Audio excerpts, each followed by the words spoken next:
The OnePlus 9 Pro is a strange phone and one that I've talked about over the years. It was somewhat of a flop, giving me terrible battery life and questionable camera quality even with the Hasselblad collaboration. Yet, still here we are talking about this phone in a fairly positive way because after all, the OnePlus 9 Pro is actually a solid phone. Where the 9 Pro succeeds overall is the hardware that's given to this phone. While the overall design of the phone is questionable, not a fan of the specific color, the front of the phone isn't. This screen is a 6.7-inch curved 1440p OLED panel that features a 120Hz refresh rate. The screen is amazing, getting plenty bright and overall just producing a vibrant image that fits well with the content consumption that's expected on this phone. There is a hole punch for the front camera, which is kind of out of the way and not too noticeable, just like the optical in-screen fingerprint scanner. While the fingerprint scanner is good enough, the location is kind of awkward, but Face Unlock solves the problem most of the time.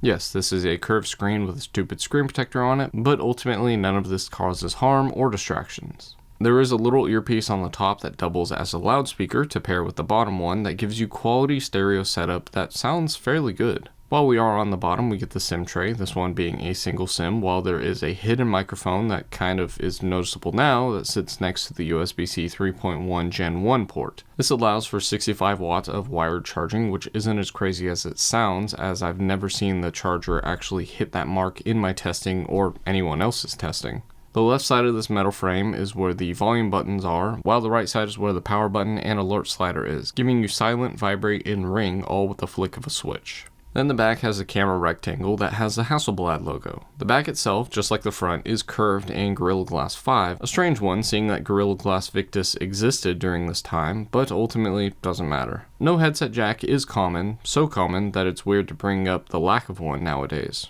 right? This phone is slightly heavy and noticeable at 197 grams, and also slightly water resistant at IP68, but take that with a grain of rice, given its age. Now moving into the phone is where the problems really stand out. This has the Snapdragon 888 chip as well as 12GB of expandable RAM up to 24GB and 256GB of UFS 3.1 storage. This is strange given that that was stock even for carrier models, while the OnePlus 10 Pro was 8GB of RAM and 128GB of storage starting. Even more, that processor seemed to ruin the battery. This has a 2-celled battery that totals 4,500 mAh, which still lasts throughout the day, but definitely struggles. It seems that always on display affects the battery life, but I was told that changing from 120Hz to 60Hz will be better.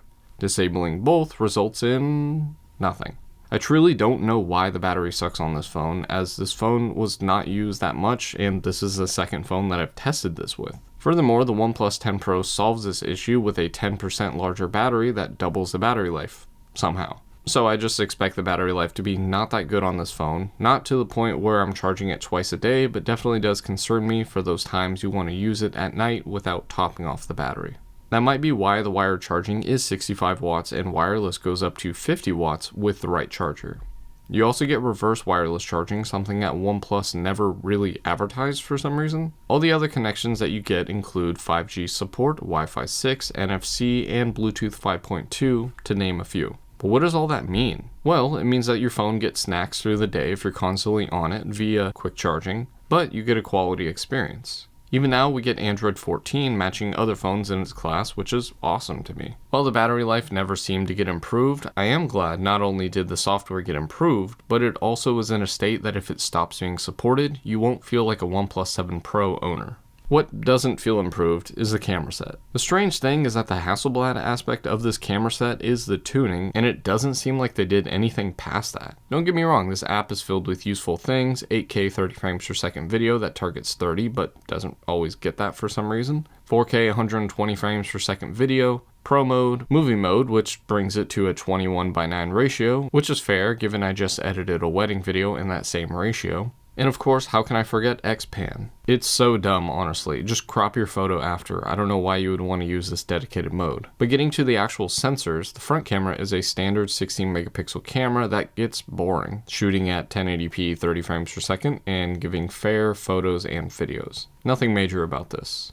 Then we get the rear camera, starting with the pointless 2 megapixel monochrome camera. This is why you don't put that camera in here. I'm complaining about an iPhone 3G megapixel camera in 2024 because in 2021 they put this in here, and in 2022 removed it on the smarter OnePlus 10 Pro. The other sensor next to it is an 8 megapixel 3.3 times telephoto sensor, which is optically stabilized, but questionable whether this should have had as much focus as the ultra-wide camera got. The quality is okay, but not as usable as a telephoto should be because of that megapixel count. The big camera is a 50 megapixel ultra-wide sensor, which is a fine addition, and I will applaud the attempt to try something to make this camera better. This is focusable, meaning that we get macro mode out of this if you'd like. Similar to the telephoto, it's not the worst sensor, but it's definitely not the best. The best is the main camera, which is a 48 megapixel sensor that is optically stabilized and focusable by a lot of different things, including laser autofocus. This is the optimal sensor, giving you really good shots and passable video. However, nighttime is definitely not it anymore. It's almost like the Hasselblad effect kicked in too much because night shots are easy to blur and the color science just gets so confused. Still, during the day, the camera is spectacular. Some fun facts is that you can do 4K at 120 frames per second on here for those that want to slow-mo their 4K capture even more than 60 frames per second. What is interesting is that 4K 60 and 8K 30 can both be done on the main and ultra-wide camera, while 1080p 30 frames per second is the max that the telephoto sensor can film, just like the front camera. Now I'm going to show you some shots that I have left over. Enjoy!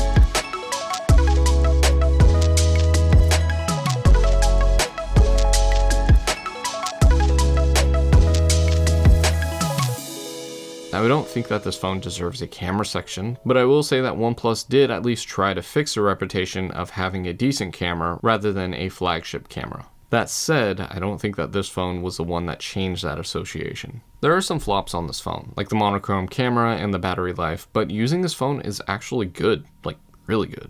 Android 12 and Android 13 somewhat ruined this phone thanks to that awkward merging of ColorOS and OxygenOS. However, it has been a long 3 years since the launch. Now with OxygenOS 14, this has become a fun phone to use. The overall feel and actions of the phone just make sense now. Double tap to wake and sleep are still present and never going away, but even the always-on display looks good. Of course, the battery life is a bummer, but it's not something that can't be helped with a couple minutes of charging here or there, even if you're not using a OnePlus charger. I will admit though that the phone just gets warm for basic usage. It doesn't ever overheat. Warm and overheating are not the same thing. Some people need to learn some definitions, but yeah, it does get warm. Just like normal OnePlus devices, this is a tall phone, so you get lots of screen to mess with, and at 1440p, something that not everyone is allowed to enjoy anymore according to modern phone manufacturers that think 1440p is bad for the battery. No, it's just more expensive to make. Speaking of the price, this becomes a disposable phone. Batteries are somewhat simple to find and replace, but aren't always the cheapest out there. Then the screens are so expensive almost to the point that buying another phone is the better option.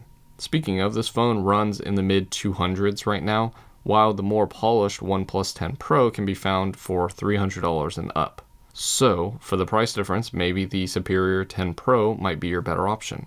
You do lose macro ability, but gain so much more when it comes to longevity, and of course, battery life. I like the OnePlus 9 Pro, but I don't feel attached to this phone. While performance is still really good, honestly feeling better than a Samsung phone with the same processor, I still feel that this is a tough sell. For those not caring about the camera, the battery still does hurt the appeal of this phone. There are some benefits like lots of RAM and storage that comes stock, but battery life can be the deciding factor from this or the OnePlus 10 Pro. For me, I don't care about the bad camera or the bad battery, but I do have a OnePlus 10 Pro, so I would not be the one for this phone.